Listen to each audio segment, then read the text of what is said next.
welcome to Today in Woburn. I'm your host, Samantha Stone. We have a jam-packed episode today. We have all kinds of goodness happening. The spring weather was with us for a little while and then it went away, but we've got spring on the mind. So first up, Scott, I'd love to talk with you a little bit about the COVID testing. We've moved it to Fridays. Yeah. Pre-registration. How did that go? Any feedback? It went great. I didn't get any negative feedback, but I'll send you over the link again, and maybe they can post it on public media. We've got it on the website already, but there were like 260 people who had signed up, about 100 residents. Wow, that's great. Which was really good. I mean, we were at about 150 when we stopped, so I think, maybe if there's more residents, it'll probably inch up a little bit.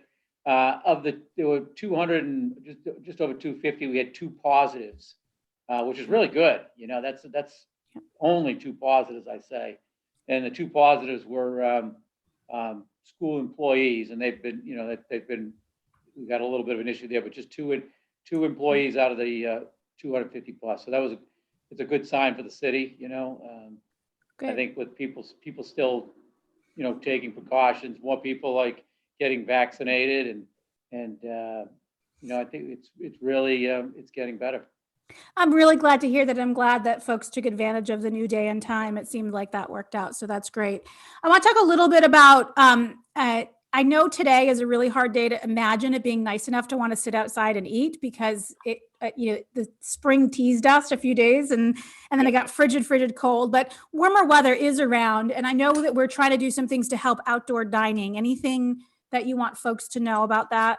So we met on this last week, and we actually sent out notices to the restaurants who we approved last year for the outdoor dining, and we just extended that until the end of the emergency, 60 days after the emergency ends, which should get everybody through this season and then some. So we're trying to make it as easy as possible. So I thought it was very streamlined last year.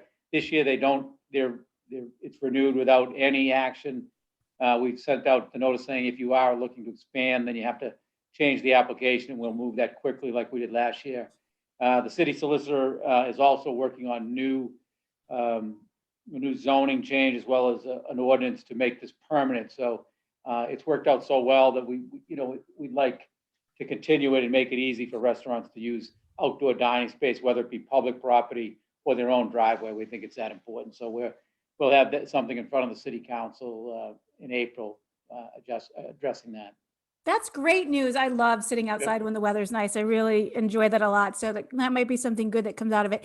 And if I read the advisory correctly, for those who did not have it last year, if they would like to now, they have the opportunity to apply, and the forms are available on the website and everything. Yep, right? it's a very straightforward, simple process. Like you said, the forms are on the city's website. They fill out the application. It goes to the city clerk for committees, Gordon Vincent. He's very diligent. He gets the form down to Tom Quinn in the building department. He'll make sure that it complies with parking requirements. They send it up to me, I sign it, and we get it back to them. The whole process doesn't take more than a week, which is really, I think it's really important for businesses to have some certainty, and they don't have to spend any money. There's no fees. They don't have to get a lawyer. It's just a straightforward process where we want to help them get back on their feet as soon as possible. Great. And I can't remember if we followed up last week on this or not, so I'm going to ask it. It may be a repeat question, but I've had a couple of people asking. The pool halls, the private clubs who have pool, are they able to play? Yes, they are. Okay, perfect. Pool and darts, they're both able. Awesome. So people get ready to get some energy out, which is right. Great. That's awesome. We're going to have Matt on to talk about schools, hopefully next week, maybe the week after, depending on how far things progress, how quickly. Good. Anything else that you wanted to cover off on before we? No, I think you got a lot. You've got quite a few guests, but I think that, we still would like to get vaccine. I know Rich and I keep talking about this. We'd like to get vaccine from the governor. We know his hands are somewhat tied. But as soon as there's more vaccine coming from the feds, we'd really like to get started with open clinics in April, because the president has the goal of getting everybody vaccinated by the end of May, and I think we could play a big role in that locally to supplement the the Commonwealth's efforts, which have been good. Again, we'd still like to be able to help at the local level, but understanding that Governor Baker is looking for efficiency and speed, and he's doing a good job at that. But again, the message is when the vaccine's there, we're ready, willing, and able to help at the local level, like we have been and like we did very successfully in February and March, and continue to do so. Good. Well, we are so excited that the team is ready and willing and able. We love that. Before I let you go, I want to check in. So I understand that you have a better office half now. Do you have a new assistant that started? Diane's been, Diane, this is kind of a funny story. Diane has been, I put out applications. We had a lot of good applications. Diane has been kind of, took over for Marie, and she really likes it and enjoys it, and has been doing a very good job. So she's going to keep doing it until Ellen says she wants her back. But she's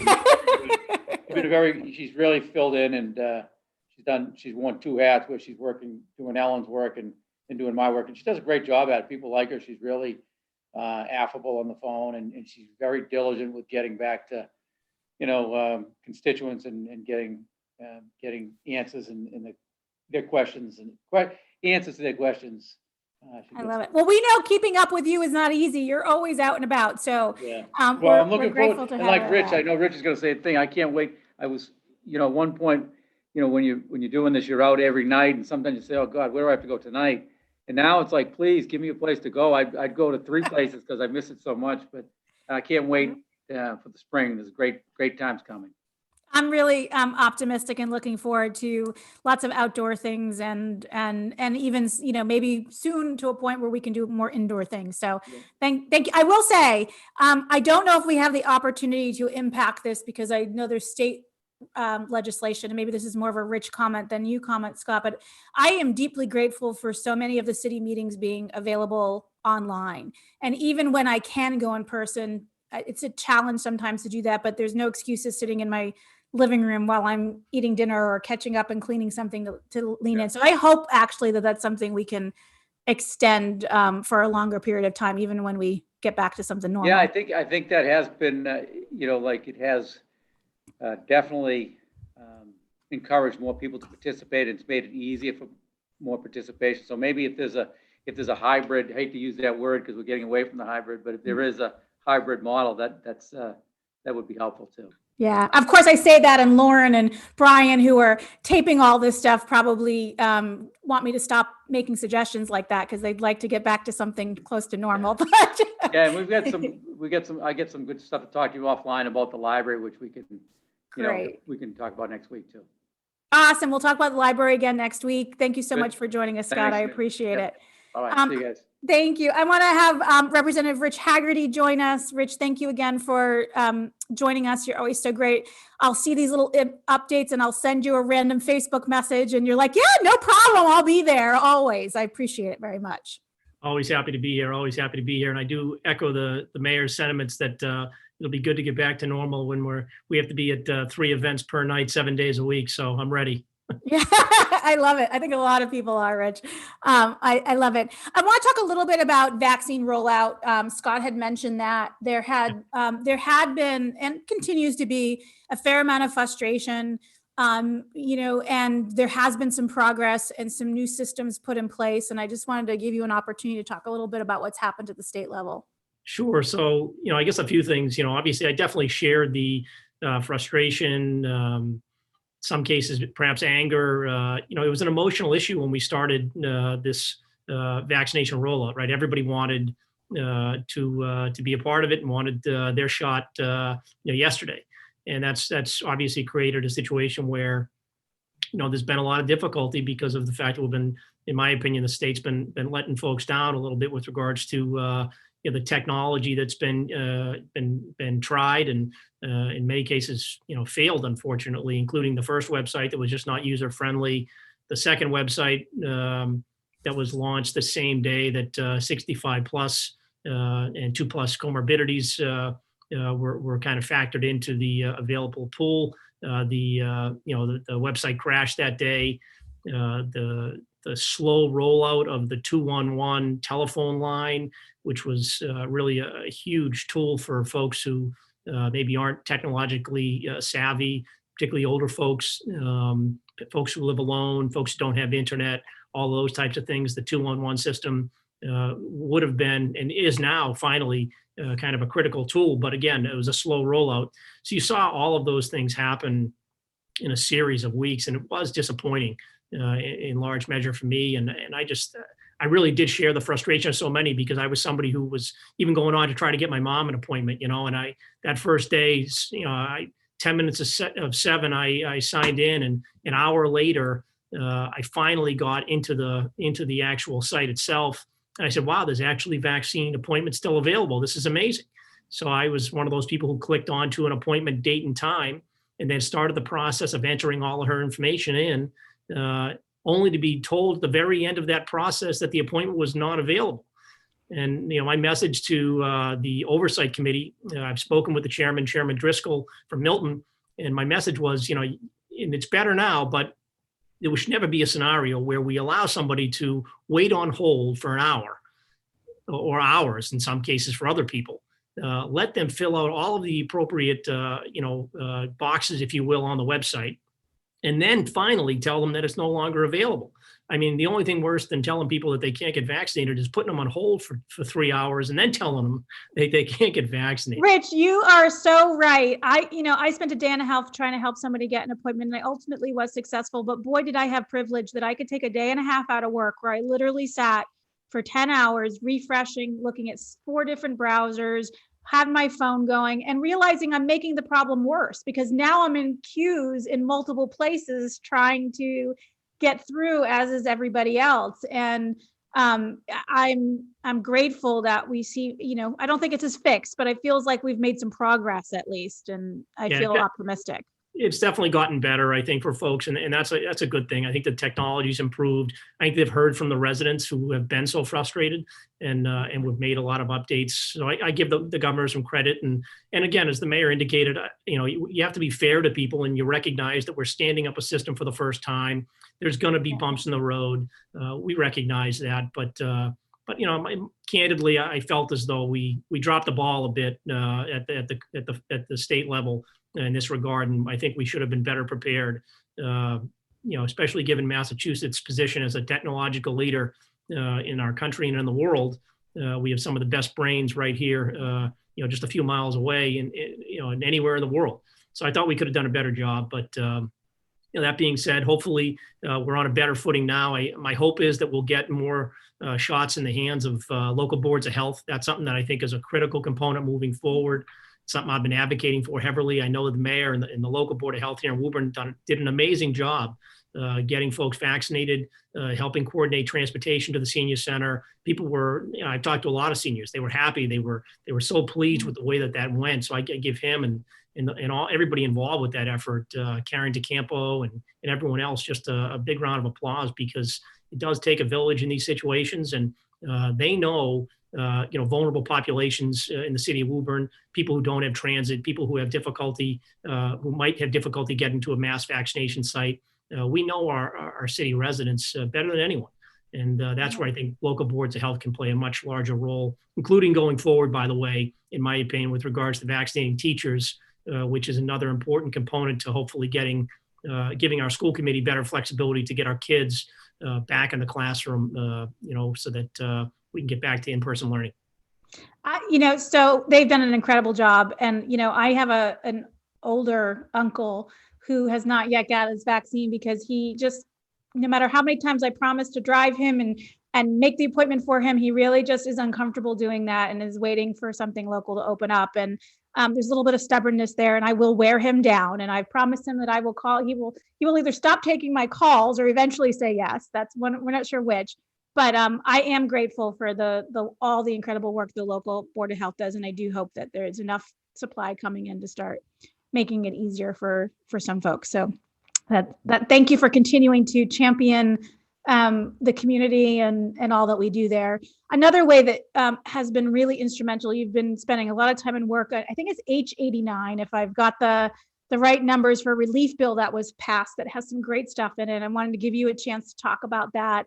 some relief around unemployment and fees and a bunch of good things. Yeah, so last week on Thursday, we passed a COVID relief bill that provides relief for workers.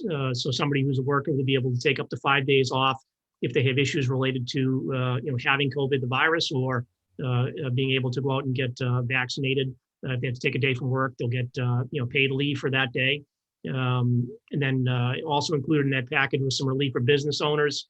If you're somebody who's a business owner who accepted the Paycheck Protection Program and you were concerned about being impacted by local taxes, those will be waived this year. So if you did get a Paycheck Protection loan in order to keep your workers on the books and make sure they were getting paid, as a business owner, you're not adversely affected from a tax perspective here in Massachusetts. And that was the coupling of our tax code with the federal tax code. Another element of that bill was the unemployment insurance changes that we made. A lot of employers were set to see a substantial increase, 60% in their unemployment rate for fiscal year 21. And we went ahead and made some changes in that regard to make sure that we aren't whacking businesses unfairly and making sure that it's a little more fair and a little less brutal, if you will, with regards to the size of the increase. So we decreased that increase. So those are the big components that we did in the bill. And we think that, there's certainly a good step in the right direction, but we're going to continue to make sure that we, get more aggressive with regards to economic recovery and start talking more about how we come out of this, because, that's what we've got to prepare for next. Yeah, thank you for doing that. All of that work is incredibly important. We're just, we're starting to see an ability to see the recovery on the other side as more and more people become vaccinated. And those businesses who have held on, we want to make sure that they continue to make it through this hurdle. And those things are really so critical. I appreciate that. Last little thing I wanted to ask you about, I saw that you had posted, and I thought it was actually a good reminder for community that the police and state trooper exams have opened up. Yeah. And one of the things I know we've spoken about as a community is wanting to make sure that all of our public services, including police, represent our community and lots of diversity. This is a great opportunity for people who might have had an interest in law enforcement to throw their hat in the ring and take the exam, right? Absolutely. It's a great opportunity. And I would encourage anybody to go ahead and do that because we have a great local police department. We have an amazing state police as well. And, there has been some retirees from both of those departments. So there's a lot of opportunity, I think. And it would be my hope that you'd see some great applications come in and certainly heading towards a direction where we can have a police department that is, more diverse and more representative of our city is something that I think we're all aiming for. And that's something that, now is the time to encourage those folks to apply and get involved. And it's a great opportunity, by the way, to keep our community safe, to give back to our community. It's a real honorable profession. And my brother-in-law is a state trooper. Some of my closest friends are police officers, and they're doing a lot of great work.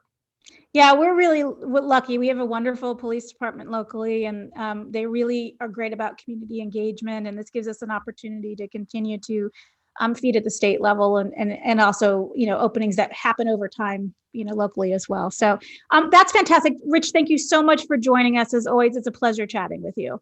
Happy to be here. Thanks so much. Great. I appreciate it. We're going to switch gears a little bit, and I'm going to invite Mark to chat with us about happenings at the Little League. Welcome, Mark. Hi, everybody. Thank you for having me on. So, Mark, many sports have been disrupted over this past year as everyone is trying to keep the community safe. Tell us a little bit about what baseball and softball will look like this year. Well, again, thank you for having me on.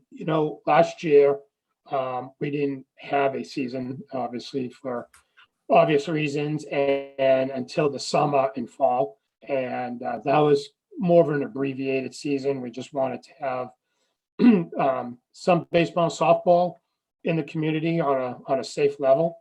Obviously, this year we're back wanting to have a full season, and we'll be having again a normal season, a full schedule of games with some COVID guidelines in place.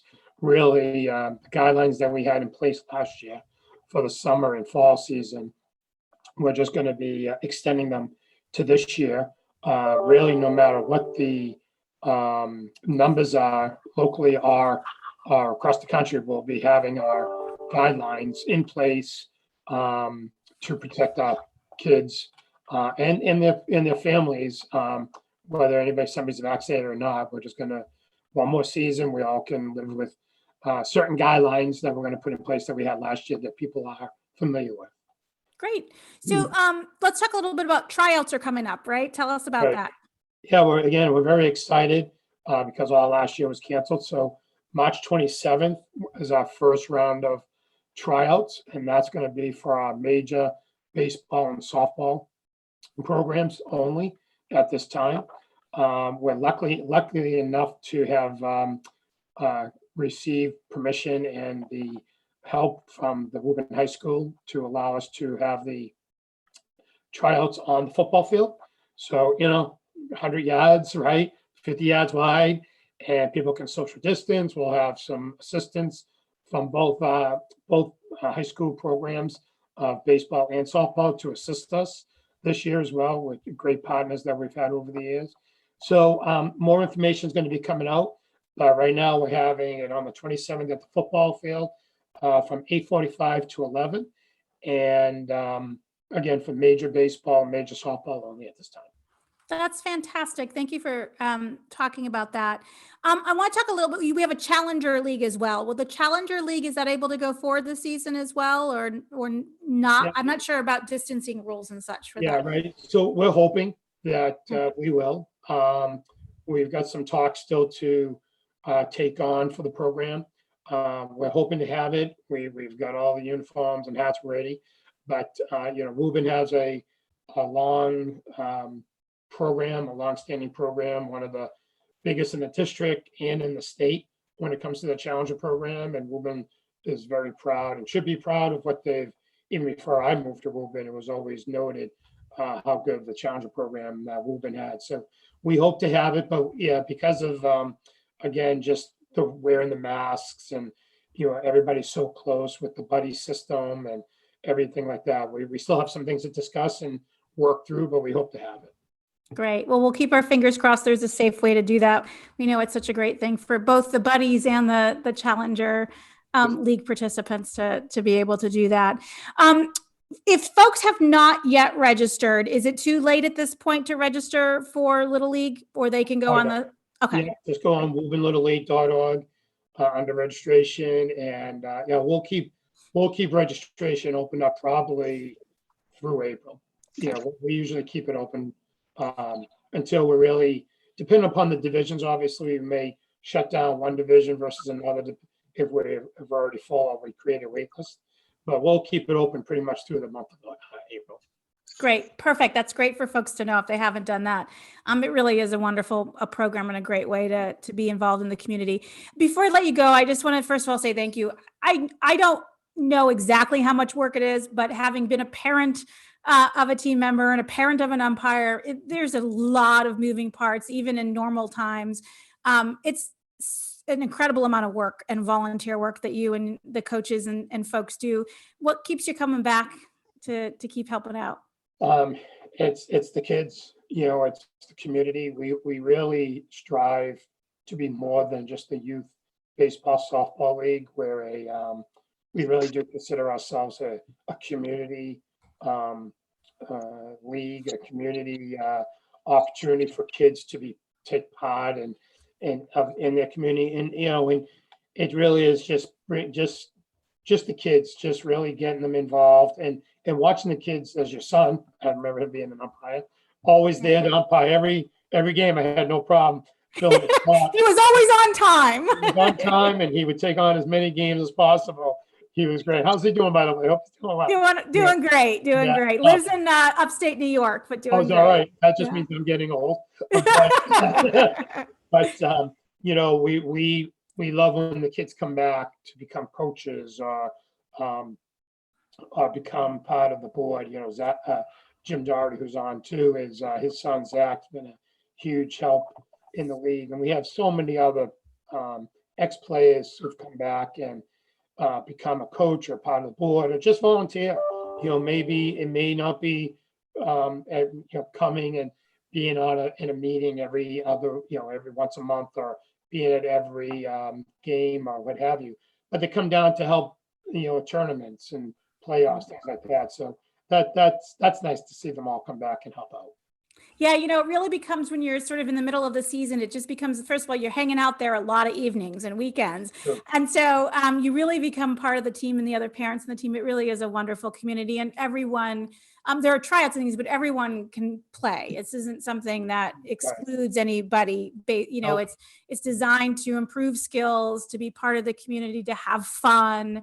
And that's a really wonderful thing to be able to do. We don't have that in every sport and in every environment quite to the same extent. Yeah. Everybody, baseball, softball, challenge, everybody gets placed on a team.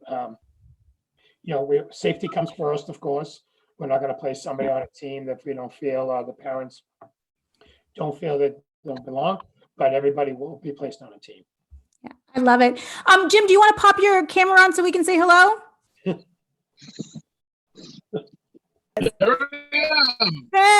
Hey, how are you? Damn kids with my phone. Well, we're glad to have you on. Thank you for connecting me to Mark, Jim, and for you guys to be doing such important work. We're really glad to have Little League as part of what we do. Appreciate it so much. Thank you. Great, thank you.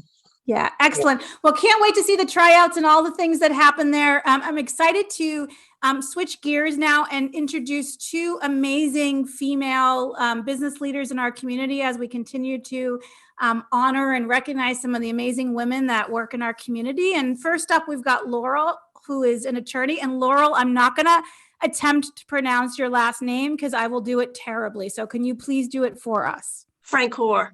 Thank you. It's okay. Everyone has trouble with it, so don't worry. Yeah. Well, thank you for saying that because it didn't sound very difficult, but a lot of vowels all crammed together there. I'm so glad that I was introduced to you. You practice a particular part of law that I found really fascinating and interesting, and focusing around those with disabilities, and a particular focus on allergies. Tell us about your practice. So I'm one of probably about 2 lawyers in the country who have a specialty in food allergy law. I've been doing this for several years, and I go around the country giving lectures, and I've written a few books, and one of the few that specializes in this niche area, helping people with food allergies. So I always think as a marketer by trade, when I'm not volunteering for the show, I'm always, and tell people like, know your target market, know who your customers are, know who used to become a specialist. And you certainly have done that. How did that first happen? Did you always know that, this was an area of, clearly when you went to law school, they didn't come out and it wasn't like, oh, which area of law are you going to practice food allergies? It was not on anybody's list, right? So how did that become? Well, I always knew that I wanted to be a lawyer. I went to Woburn High School, actually, so I've been a Woburnite my whole life. I started practicing law in Woburn. I started in family law. That would have been back in 1997. And in 2000, I had my son, and he was diagnosed with multiple food allergies. He's allergic to peanuts, tree nuts, eggs, soy, sesame, and shellfish. Oh, my. He's since outgrown some of them, but when he was first born, he had all those allergies. And back then, people didn't know much about allergies. That was back in 2000, 2001. People really didn't know. I think he was probably one of 2 in his class at the time who had food allergies. Of course, now it's sort of exploded. And I really wanted to help him. So one of the things is he had a reaction at school in kindergarten. And the nurse's office was on one side of the building, and his classroom was on the other side, so he was far away from the EpiPen. So I realized this is a problem. So I worked with our senator, our representative rather, and drafted a bill to get epinephrine in classrooms for all of Massachusetts kids. So I worked on that for about 6 years, and it finally got passed in 2012. So now all math students have the right to have epinephrine in their classroom. Well, I have to just tell you, I don't have food allergies. I do have some allergies, and mine are very mild. I do carry an EpiPen with me, but I'm probably okay without it most instances. But having friends who are like, that's a huge thing. Like it's not just in the event of a medical emergency, there's something close by, but it's also a confidence and a safety net and an anxiety reducer for a student or anyone who is worried about being far away from their life-saving intervention. Yeah, and it really is so important because seconds count sometimes when you have a really bad reaction. You really need quick access to that epinephrine. So that got me started in looking at the law in this area and thinking about what rights my son had. And it just sort of evolved from there into studying the issue in depth and helping other parents get accommodations. I love it. So tell me, what are I believe I saw you had 2 books on the topic. Is that correct? What are the names of the books for those who might be interested in reading more about it? Flying with Food Allergies is the first one. And the second one is the Preschool Food Allergy Handbook that I co-wrote with a special ed teacher friend of mine. Wow, that sounds incredibly useful. And for those families who do have these concerns, knowing there's these well-researched and thought through books available to learn more, that's fantastic. But probably as important for those folks who maybe have a loved one who has an allergy, and maybe we're not the day-to-day caregiver, but we may watch them sometimes, or we may be responsible to help make decisions for them, or maybe we have a student in our class and we're a teacher, all kinds of scenarios where we should learn and benefit from that. I love it. You had mentioned that you had always wanted to be a lawyer, that was something that you always knew you wanted to do. How did you know that? Like what made you want to be a lawyer? I don't know. I liked speaking in public. I liked writing. And I just Laura, I thought you were going to tell me that, I argued with my parents all the time and I always won, no. and I knew I needed to. No, and I just started looking into it and realizing I really enjoyed this. And this is a place where I could make possibly a difference with my life. So, but again, I wasn't thinking food allergies at the beginning, but it sort of evolved into that. Well, we're glad you did, and I'm sure there's lots of families who are glad you did. Over the years, you've built a practice and certainly an expertise in a specialty area. What are some of the things that have made you successful at not only doing really good work, but making money doing really good work and running a successful business? What has made me successful? Passion, I think. I've had a passion because of my son. I've lived through it, so I have a passion for the topic. And I can relate to other people who've had it, other moms, other people who have food allergies. And that's sort of driven me. That plus when I saw that there was really a need for this, parents didn't know what their rights were. So schools didn't know what their obligations were. So when I wrote the preschool book, I went around to different preschools and educated their staff on what they should do. And so a combination of passion and then a real need kind of just sort of drove me to pursue this. Excellent. Well, thank you so much for joining us. I'm really glad that you were able to. And Lauren will go ahead and put the website down on the screen for those folks who might want to go check out and learn more about the 2 books that are published in your services. I'm so glad you could join us. Well, thank you so much for having me. Great. And next up, we have Nicole Russo, whose last name I can pronounce. Welcome, Nicole. Thank you. Thank you very much. So Nicole gets the most spring backdrop on the screen of anyone ever. And not only do you have these beautiful flowers, but your shawl or sweater sort of has all those same colors going, right? Yeah, one of my employees made this for me actually as a thank you. Oh my goodness, you hire talented people. That's amazing. Yes, I do. Good with their hands. I love that. So tell us a little bit about Skin to Soul and what that business is. Sure. So Skin to Soul, we are a wellness center, 3 now. Our headquarters is right in Woburn on Washington Street. And we offer massage, all different types of massage, whether that's deep tissue, therapeutic.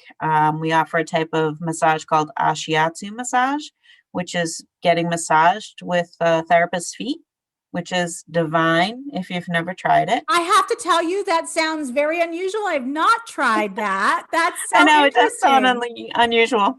But yeah, we just actually did an Instagram movie on it. And when you watch the movie, you're like, oh yeah, I want that. I get that. So. Different pressure, right? I imagine it's a really different experience. It is. It feels a lot more solid, much deeper pressure you can get. Yeah, it's definitely something that I would recommend trying. So we do Thai massage, and then we do a type of body work called Myofascial Release, which was kind of a specialty that we do. We actually do quite a bit of it. That works on the connective tissue of your body, the fascia. So if you're having a lot of like chronic issues that, you know, you try massage, but it never goes away, the myofascial work helps quite a bit with that. And or stuff like plantar fasciitis, fibromyalgia. And then we do energy work. So we do Reiki, and other types of energy work. I have to tell you, I haven't had Reiki performed on me yet, but I had an experience with my one of my children who a few years ago had a very unusual neurological things going on, and they had persistent pain for months, unending. And without going into much detail, because it's not very important, I did take him to have a Reiki session, and they were kind enough to let me sit in the room, just quietly sit in the room. He was young and a little anxious about it. And so I was just there as an observer, and I observed the whole thing, and I can't explain it. But what I do know is he walked down the stairs after that session for the first time with a skip and a step and without pain for the first time in months at that moment. Now, it wasn't durable. It didn't last forever, but for a couple of hours, my kid had, you know, a pain-free experience, and it was incredible. And even having witnessed it, I'm not sure how it works, but I share that anecdote because sometimes we don't have to actually understand how something works to know that it's a good thing, right? We do not, because I don't even know how it works, but it works because I see it every single day. In my treatment room, I see it in my therapist's treatment room. So yeah, I don't have an answer for that. That would be a much longer call. However, Yeah, for those who are not familiar with Reiki, I will probably do a terrible job of describing it, but do you want to just let folks know a little bit about what it is? Yeah, absolutely. So Reiki is essentially a type of energy work where the practitioner has been attuned to Reiki energy, which is sort of this universal energy that's always available to us. And so they've been attuned to be kind of a channel of that energy. And so when they work on somebody, they're essentially using their body as an instrument of this energy. The energy is channeled through them and goes into the client wherever it's needed. That's the easy version. I love it. And is it always no touch? Or are there some time of No. the experience we had, there was no physical contact, which is partly why we did it, because he had a sensitivity to anything touched was painful for him. So we couldn't do traditional massage or things like that. So that was one of the reasons we were drawn to it. Yeah, so that works on the energy body, your energy body, which is a little bit farther away from your physical body. But there's varying different types of energy work. Some Reiki people put their hands on the physical body. For myself, I do myofascial work and incorporated in that is the energy work. So I'm working on people's skin and the energy work comes up automatically. So it kind of all depends what the person needs. Sometimes I don't work on the physical body either. It depends upon, you know, what I'm sensing and feeling for them. That's great. So I imagine this last year, there has actually probably been a lot of increase in need for services like this. There's a lot of anxiety, a lot of tightness, a lot of unusual routines, a lot of everything going on around us. But it's also in some ways perhaps been harder to provide these services under, you know, safety constraints and types of things. Tell us a little bit about the adjustments you've made to keep the community safe and welcomed. Absolutely. I feel really proud of our protocols, which are described by many of our clients as militant. And I like to be militant when it comes to infection. So, yeah, we spend a lot of hard work. Me, my admin staff, my managers, we spent hours upon hours putting together protocols for everything. We walked through each piece. As soon as the client walks in the door, what do they touch? You know, what's the next step? So they come in, there's antibacterial gel. They put booties on so we don't have like outside shoes in the place. If they prefer, they can wash their hands in the bathroom before they go into their session. We have plastic sheets now on the tables. We're spraying down in between each client. We now have 30 minutes between each client rather than 15 minutes between. And of course, everyone's wearing a mask at all times. No matter whether there are clients in the room or not, there is always masks on in my space. And I also invested heavily in HEPA H13 air purifiers. So we have one in each room, even the bathroom. They're running constantly, cleaning the air. Yeah, so I feel like we're doing a pretty good job. We've got a lot of testimonials right now on Google and stuff like that, just saying how safe the clients feel. And I feel so grateful for that, because you're absolutely right. People really need this work right now.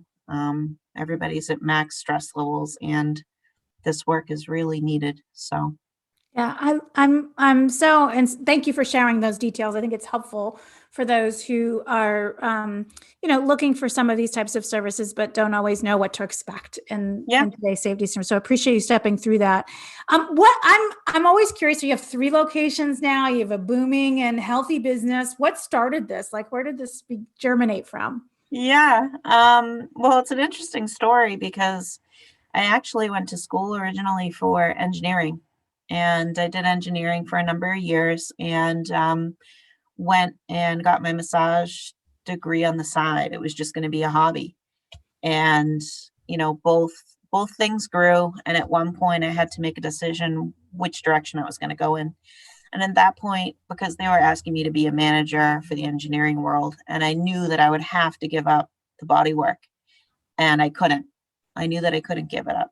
And then a few months later, I was like, okay, let's just do this full time and, see what happens. And once I started learning myofascial work, that was like the missing link for me. That gave me enough information to really envision skin to soul and what it was going to look like in the future. I mean, I would wake up in the middle of the night with this dream of what it was going to look like, that we would be able to help people, that myofascial release would become a thing in our community, and that we would expand.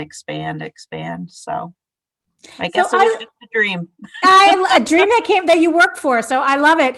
Oh, one of the things that I am always curious to talk with folks like this. So you have a very service-driven business. You're not like making things. You're providing a service to people. And as your business grew and you had employees and new locations, how do you, as a business owner and leader, create a consistency of experience across your different locations? Yeah, I think that's a really awesome question, because I actually get a lot of solo massage and myofascial release owners asking me that, because they're ready to hire that person, but they know, can I let go of that amount of control and know that that person's going to represent me? And that is a fear, right, in the beginning. But on the other hand, you're only one person. And if you don't allow yourself to give that opportunity to sort of extend into that extra employee, you're never going to find out. So like from a logistical standpoint, we have, standard operating procedures. This is how we want this done. This is the type of experience that we want the client to have, so that you can kind of spread all that out. And then it's about the person when you're interviewing them. Do they have the right vibe? Do they feel like they're going to be a good fit? Do they have the same sort of passion for body work? The same mix I'm always looking for into intuition. So somebody that not only knows where the muscles are, but just kind of knows where that spot is that you really need worked out. And that's actually a gift. I really see that it's the art of body work. There's an art and a science to it. And I'm always looking for a therapist that has that mix. And then you got to let go. You got to let go a little. That's hard, right? Yeah, because, it's not always going to be the way that you want it to be. But if you allow your therapists, your employees to sort of create their own, like give them that power to do it because you trust them, they come up with great stuff. And all of a sudden you've got this sort of thing that's just happening without you. And it's getting better and better, and it doesn't have to be you. And that was a really cool thing to recognize for myself too. I'm like, oh my gosh, there's this whole like culture of skin to soul that I didn't even realize was there. So Yeah, it's I been think a that's a journey. really good point. And I also think that it reminds us that it also allows you to serve clients like slightly different things, right? Yeah, Especially when you're doing something like that's intimate, like body work. Everybody has, just like we all have a hairdresser maybe that we're drawn to, or a medical professional that we're more comfortable around when you're doing energy work or massage therapy or any of those things. We might like slightly different personalities and slightly different environments. yeah, you're so right. I think that, there's somebody for everyone. And I feel the most important part for me is to provide that level of support, that level of procedure, but also that level of freedom for my therapist to do their thing within the skin to soul structure to be able to attract the clients that are the best for them. I love it. Well, Nicole, thank you so much for joining us. We'll make sure to put the website there for folks who want to learn about the service. This is like the perfect way to end our episode today. On I now want to go make an appointment. Like I'm like, oh my God. Yay! As we're talking, my back is tensing up as I'm like punching my shoulders, and I'm thinking, oh, they could work that out. So Yep, thank you so much. absolutely. Nicole, for joining us. And as always, thank you all for watching, and continue to take good care of each other.